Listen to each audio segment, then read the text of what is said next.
Deborah Young, who has not been here a long time. No one's asking any questions, but we miss you. Thanks for coming back. Demerit. Deborah Young. I've been here. I was sick for a few weeks, but then I was here last week, remember? I know. No, I know. Okay. Well, I'm so glad to be you were back, at Metallica last week. Oh, I was at Metallica. No, I came in after Metallica. Metallica was Wednesday. No. And then there was no show on Thursday, and I was here the week before. No, we had a show last week. Aha. There you go. So you caught me. Yeah, All right. we did. But I'm really glad to be here tonight, and I'm really glad to see you, Michael, and I'm glad to see Jim and Tommy and Jeff and Rick and others who are lurking in the hallway. That's right. And moving around the room, we have the one and only, the internationally renowned attorney and iguana lover, guitar extraordinaire, Mr. Big Ideas. Please welcome Jeff Frazier.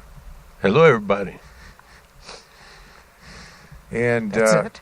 That was a pretty minimal. Yeah. Normally, you entertain us in Spanish, man. Normally you're serenading us. Hola, todo el mundo menos uno. There we go. Fuck Bill shooting. Eso también. I like it. So as we've been fortunate on occasions to have the return of the newsman, known around the state as Big Daddy. He put on a fantastic show this other Sunday up in Lansing, as he does regularly when he brings the information to the community. He's going to do a whole news thing tonight, and maybe we'll force him to talk about that a little bit. But please welcome Rick Thompson, Big Daddy. Hello, everybody. Yay. Oh, the scissors are clapping for me. I have clapping scissors, which sounds like a venereal disease. You know, I was going to, when you introduced me, by the way, 3 hours earlier, but it's okay, I adjusted. I was going to explain the Big Daddy reference.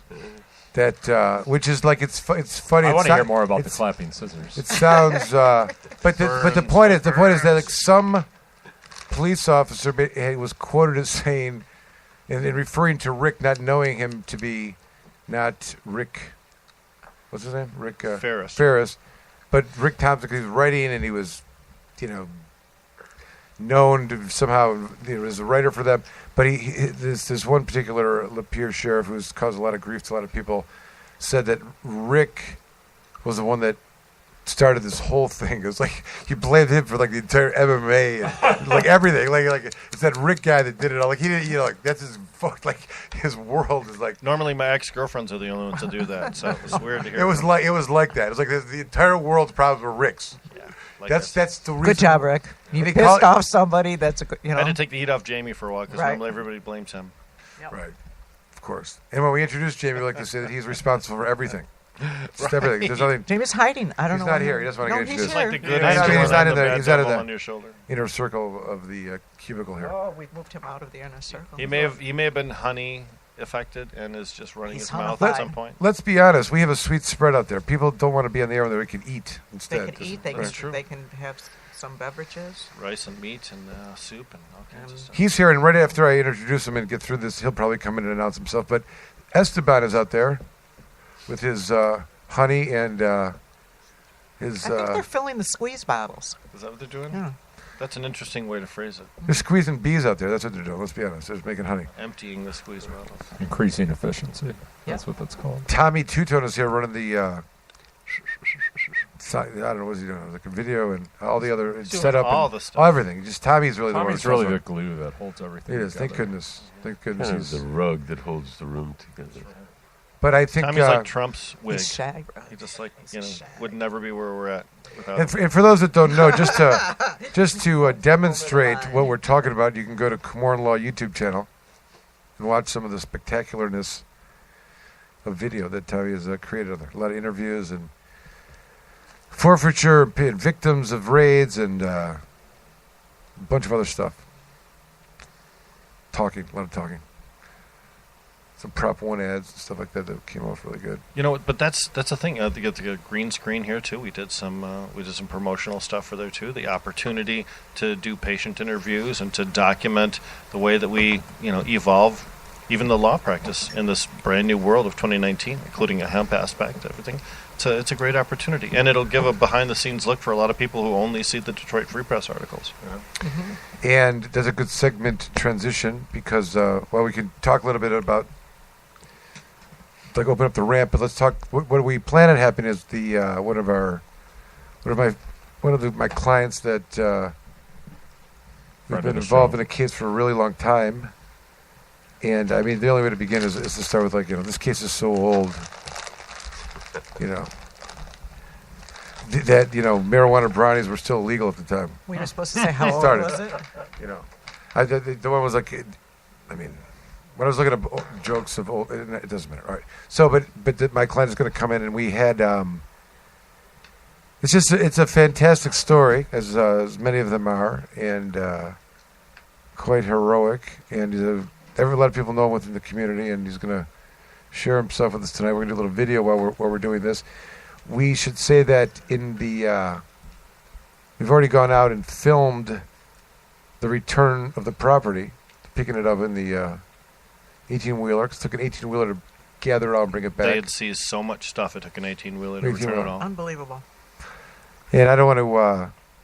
but that's enough of a teaser of what we're going to talk. We're not going to have enough time. I hope he gets here soon. He's going to be here a little bit late, but we want to try to get as much, because it's a fascinating story, and it's Tony's a personal friend, and it's like when you talk about foxhole buddies, explaining like what that means, like when you go through like an experience that's like really you're pressed, and your character is going to shine through, like both it's both, because the clients how they deal with the stress, and how the lawyers and stuff like that. Being rated as one group of experiences, but being charged as another group of experiences, and then the small group of folks that have actually, had their case dismissed or won, or fought it, had the will to fight it, because exactly it's not easy. It is not easy. Like, if he had flinched at any time during this history, he would not have achieved the end he got here in 2019.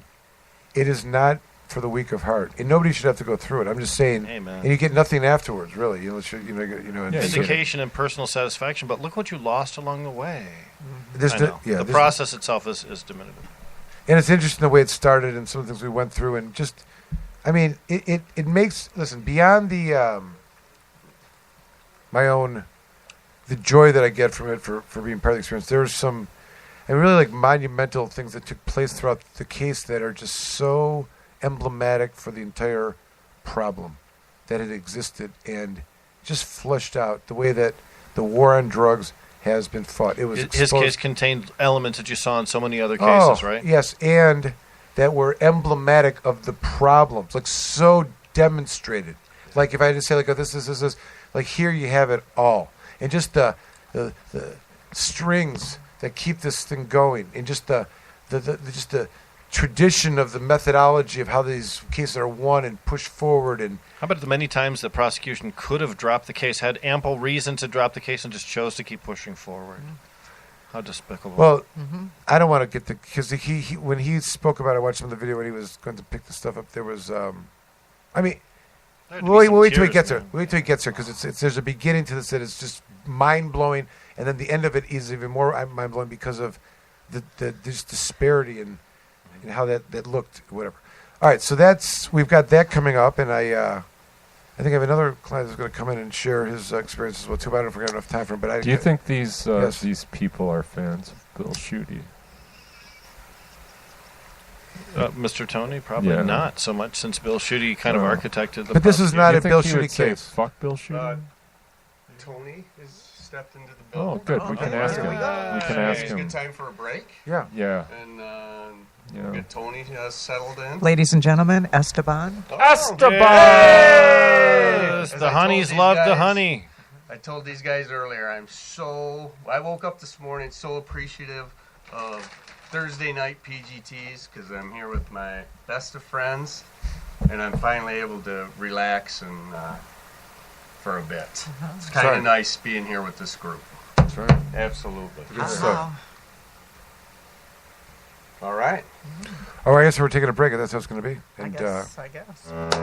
Esteban came in. When I was up this morning, I put on my shoes,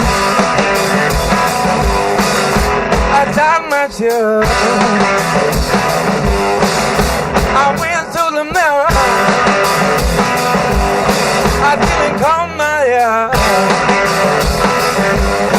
but I made a move. I know what to do. I'm tired of breaking lines.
myself. Don't even know myself.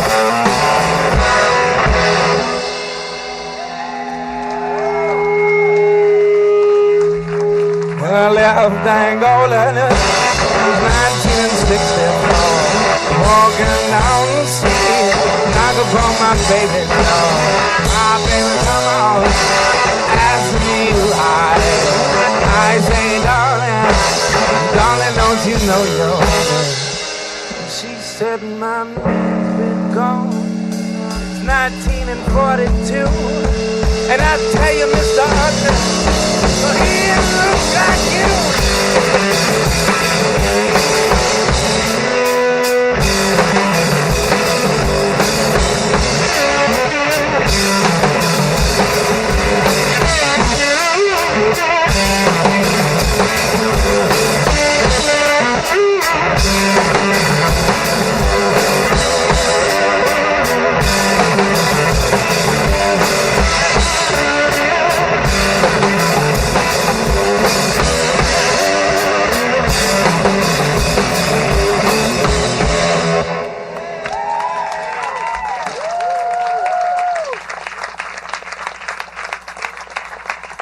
Thank you.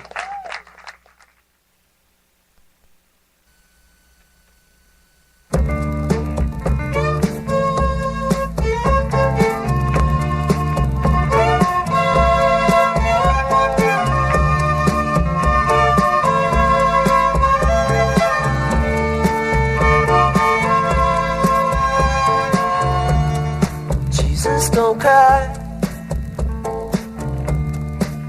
You can rely on me, honey.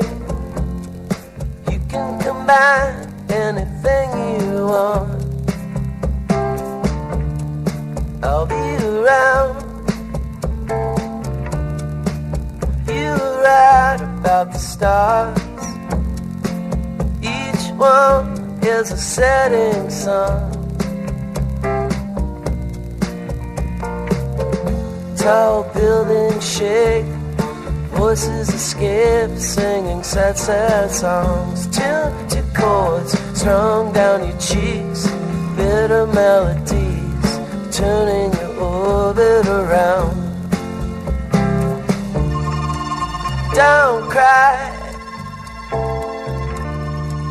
You can rely on me, honey. You can come by anytime you want. I'll be around.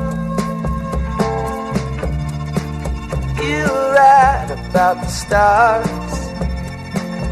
Each one is a setting sun. Tall buildings shake, voices escape, singing sad, sad songs. Tuned to chords strung down your cheeks, bitter melodies, turning your orbit around. Voices whine, skyscrapers are scraping together. Your voice is smoking, and last cigarettes are all you can get, turning your orbit around.